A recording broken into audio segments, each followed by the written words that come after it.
Hello everyone, my name is Mike and this is Matrix to Paradise. This channel I created to document my journey from the Matrix, which is a truck driving job for me now, to my escape from the Matrix and going overseas and documenting my journeys and my adventures overseas. Starting off with the first country is going to be Cambodia, and then probably most of Southeast Asia, and then we'll see what happens after that. Anyway, the last time I talked to you guys in a video, I was in Wyoming. I had to stop at a truck stop there in was it Green River? No, yes, I think it was Green River. I had to stop in, what was it? Where was I at? I think it was Green River. Anyway, I had to stop somewhere and I had to stop at a truck stop because the conditions had gotten worse. When I was driving through there, I was coming all the way from Nebraska, and I stopped at Motor, Wyoming, and slept overnight, and then I took off the next morning, and I was going down the road, and it started snowing, and the conditions got worse, and the plows hadn't come out yet, and they hadn't salted the roads. So I had to stop and wait it out for a while. For a couple hours I did, until the plows came and took off the snow. And it's not so much that it was heavy snow. It wasn't heavy snow. It's just that when there's snow on the surface of the road, it's obviously going to be slippery. And so I didn't want to drive in that. So I stopped and I just stayed for about two and a half hours. And I saw the plow trucks go by and they have little salters that they spread salt from the back of the truck. It's like a dump truck with a plow in the front and then salt in the back of the dump truck. And then they have a spreader that spreads it out the back. And I saw a bunch of those go by. So I was like, okay, well, now it's a good time to go. Well, they only went down so far.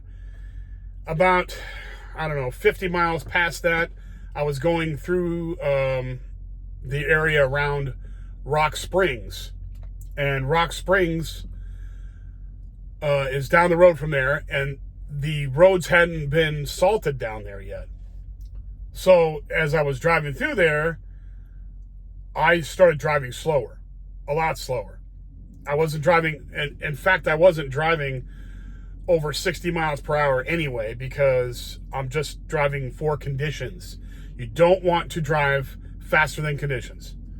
And anybody who's driving a truck knows this and doesn't want to get...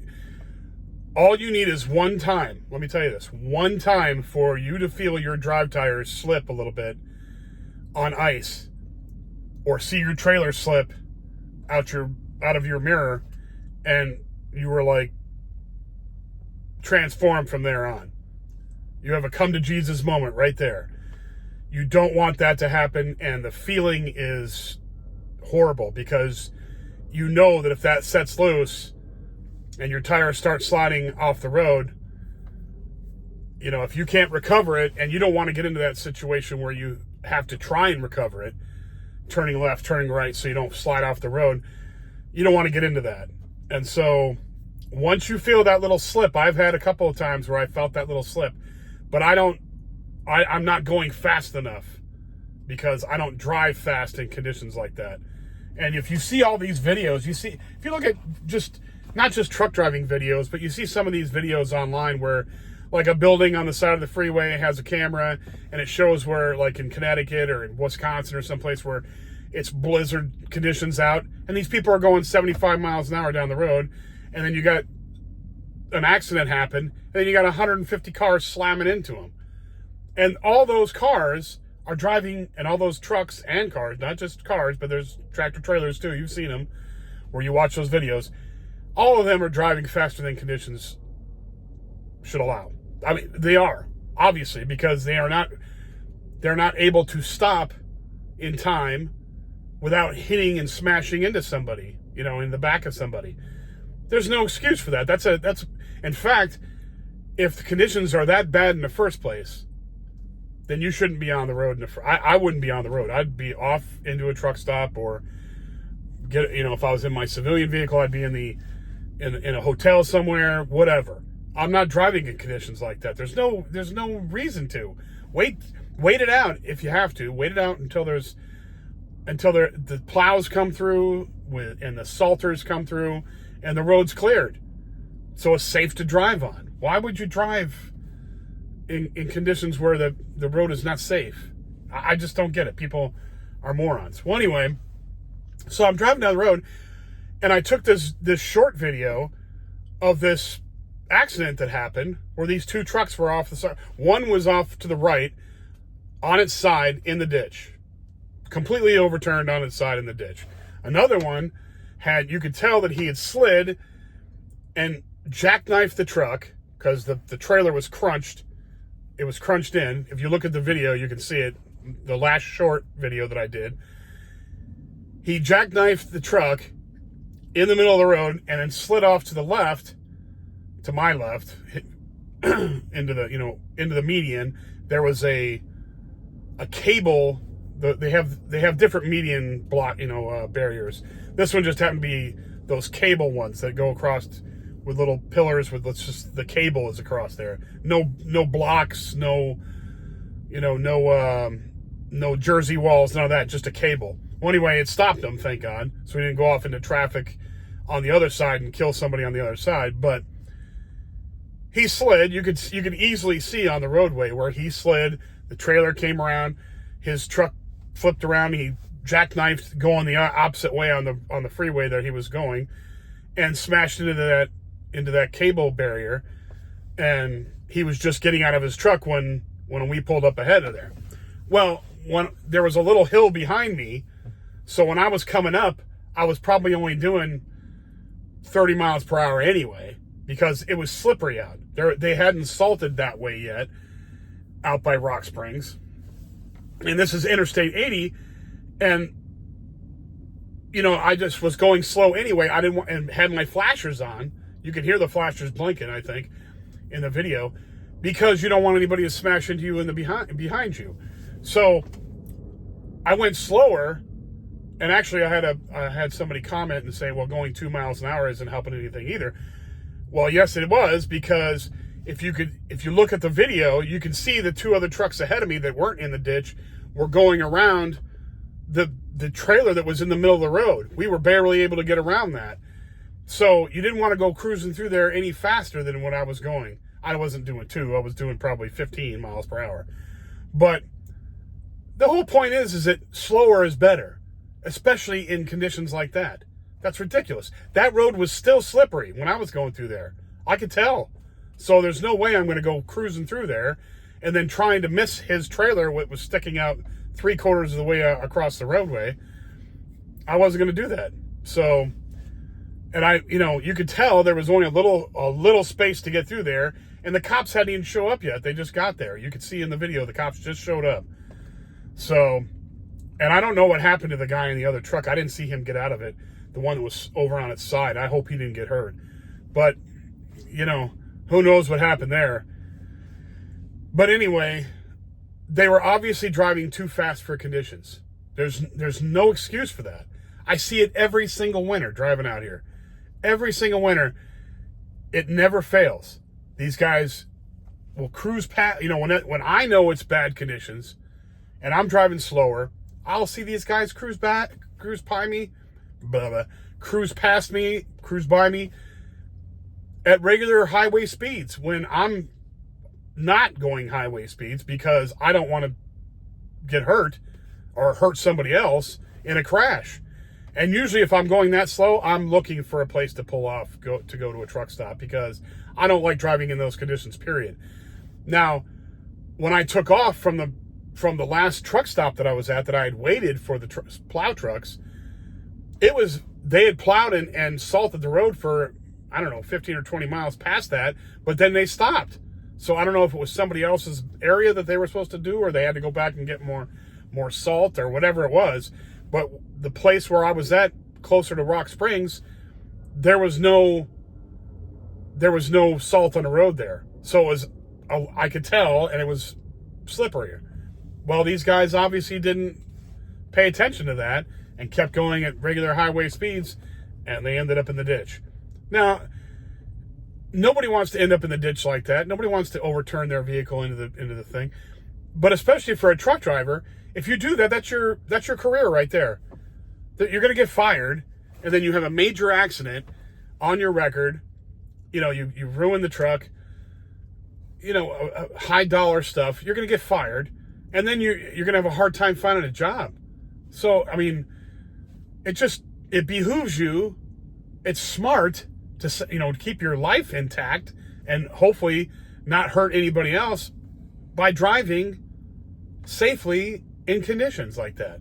And if it's that bad where you're going to slide off the road, get off the road. Go to a truck stop. And that's what I was looking for, was for another truck stop to stop at, which I did. I stopped later on down the road. There's another truck stop past Rock Springs. And I stopped down there and waited for the plow trucks to come through there again. And finally I did. And then I got past the Rock Springs area a little ways, and there was no snow on the road. So it was totally cleared. Even though it was cloudy still, there was no snow there. Nothing had fallen there. So, you know, I don't like getting caught in those situations. I don't like driving on icy or slippery roads. Sometimes when you're driving, you run into that. You got to slow down. That's all there is to it. That's all there is to it. There was a time last winter, I was driving down Interstate 70 in Kansas, western Kansas, going towards Denver, Colorado. And the same thing. It started snowing out, and if anybody's been on Interstate 70, it's pretty flat the whole way. You know, once you get out of Kansas City and start going, you know, west on 70, out towards, you know, out in the sticks in Kansas, it is flat as a pancake out there. And eastern Colorado is totally flat out there.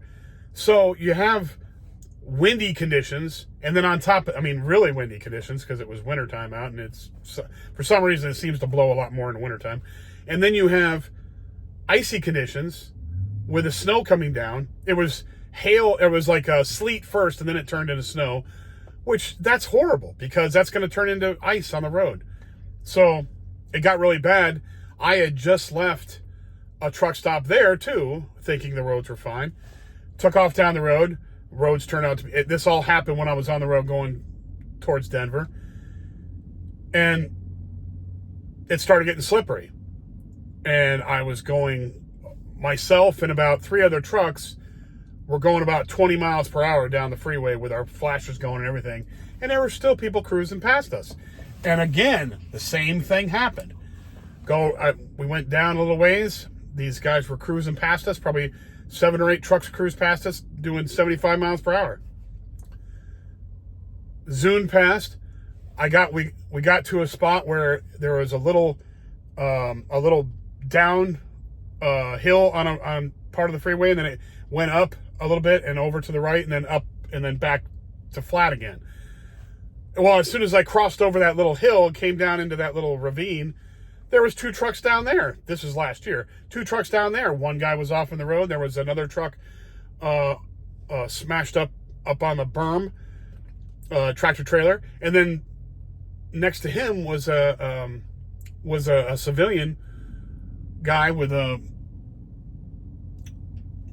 some dude's walking out here.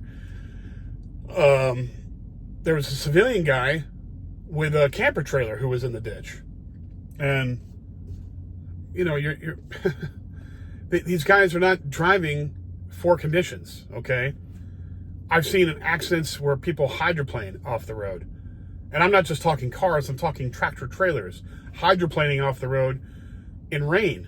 You get heavy rain enough, and you're going to hydroplane just like a car will. I don't care how heavy you are. You're going 65, 70 miles per hour. You get enough water and it's going to, the tires can't get rid of it fast enough. You're going to start hydroplaning. You don't want that. You don't want that at all. And I'm telling you right now, you think it's bad in a car? You should see it when you're in a tractor trailer. You get that feeling of a tractor trailer slipping and sliding out from underneath you. That is the last thing you ever want to happen to you. But anyway, enough about that. I just wanted to answer some of the questions there, that are some stuff that was brought up in the comment section of that short video. And, you know, it was the proper time to do 2 mile, or it wasn't 2 miles per hour, but it was the proper time to go slow where I was going, to go around that tractor trailer. And the other two guys that were in front of me, or the one trailer that was tractor that was in front of me, he was going slow through there too. And you just, the key with truck driving is stay healthy, stay alive.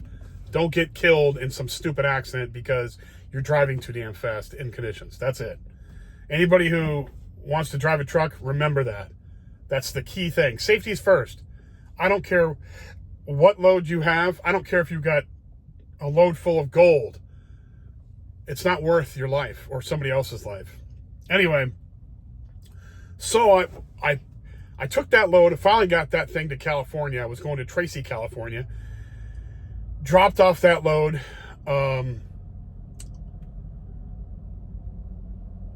Here, this guy's coming to pick up this empty over here. Where I'm here at the Crete yard in Phoenix. And this guy's coming over here to pick up, I think he's coming to pick up that empty right there. So we'll watch him back into there. He's gonna back into that trailer and hook it up.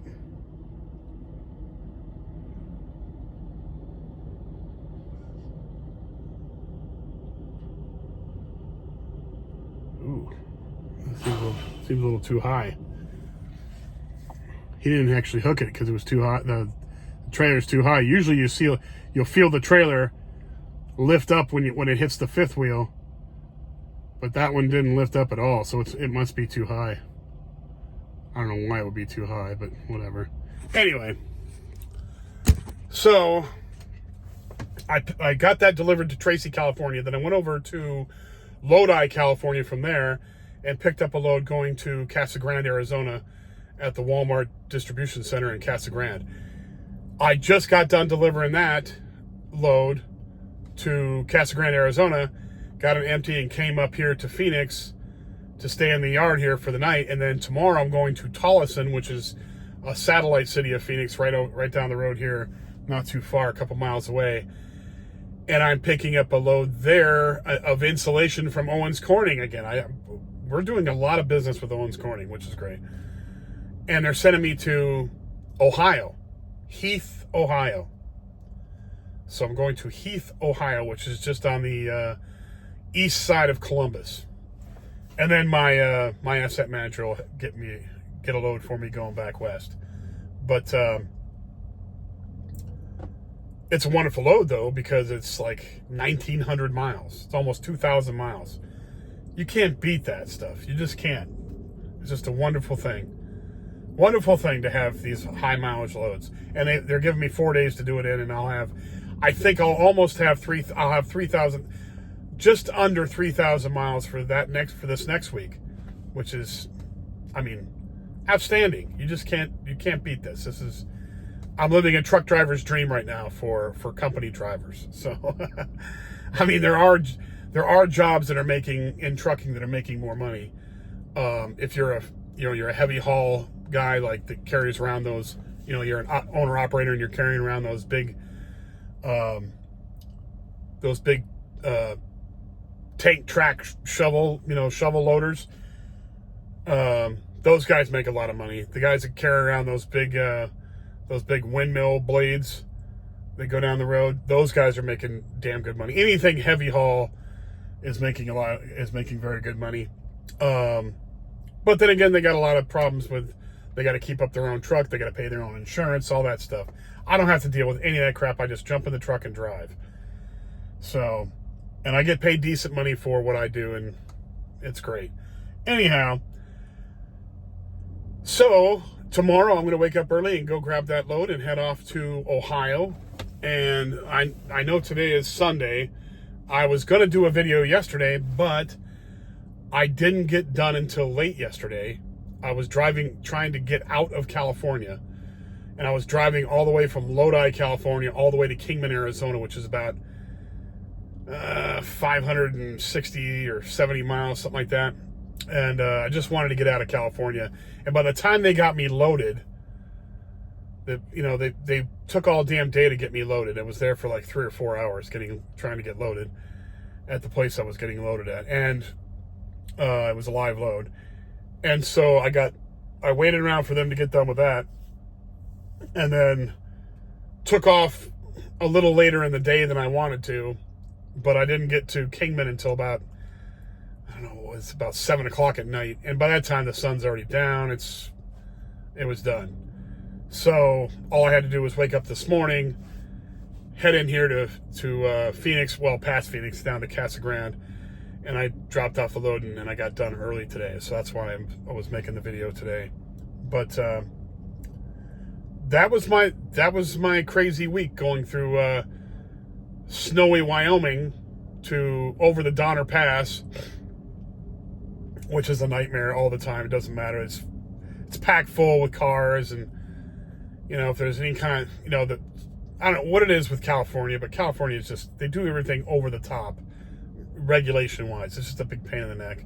Anyway, I got over that, got out of California, thank God, and had all the snowy crap going on up there, and then I made it down here, and I'm in Phoenix, thank God. And it's warm, it's nice and toasty warm down here. It's probably, I don't know, 65, 68 degrees, something like that. It's really nice here right now. And just going to relax for the day. It's only, I don't know what time it is here. It's 4 o'clock here. So I'm already done, rested. I'm going to hang out for the night, wake up early tomorrow morning, go pick up that load and take off. Anyhow, thank you all very much for watching my videos. If you like this kind of subject matter, this kind of content creation, which is not much, I get it. It's just truck driving stories and truck driving job stuff, but that's all I got for now because I'm driving a truck, so I can't do much more. I can talk philosophy, I can talk about my thoughts on things and inspirations and all that kind of thing, and I do, but most of it's just going to be updates on driving truck until, which is coming soon, I actually start preparing to go overseas and give my notice at my job and get all the stuff that I'm going to do taken care of before I leave. And then that'll be the big adventure, flying over there and setting up shop. And I'll document it all. It'll be fun. Anyhow, so right now, if you like this material, please hit the like button. If you like the videos, it helps it spread it out on the algorithm. Also, subscribe. I would love it if everybody subscribes.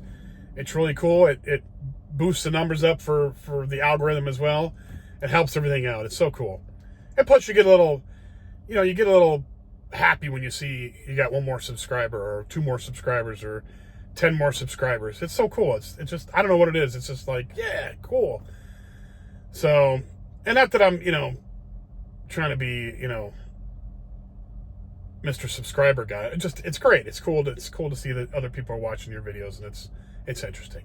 It's satisfactory. Anyway, satisfying. Sorry, not satisfactory. It's satisfying. Anyhow, if you know anybody else that likes this material, please pass it on to them as well. And I will be back with you guys probably on Monday. Well, I mean, not Monday, maybe Tuesday. And we'll go from there, and I'll probably be in 2 days from now. I'll probably be in maybe Oklahoma. Either Oklahoma or where would I be at? Because I know the path I'm taking. I'm going to go through New Mexico, or go down south here on the I-10 and then go up to Albuquerque and across, then up through the Panhandle again, where Hooker, Oklahoma's at, and go up to Interstate 70 and go across that way, all the way as far as I can go on that. But I'm going to bypass St. Louis and all that, and then go through 70 through Indianapolis, and then Columbus, and then over to Heath, Ohio. And I will document along the way. Thank you very much, and I will see you then. Bye now. Keep safe, and I will be back. Bye now.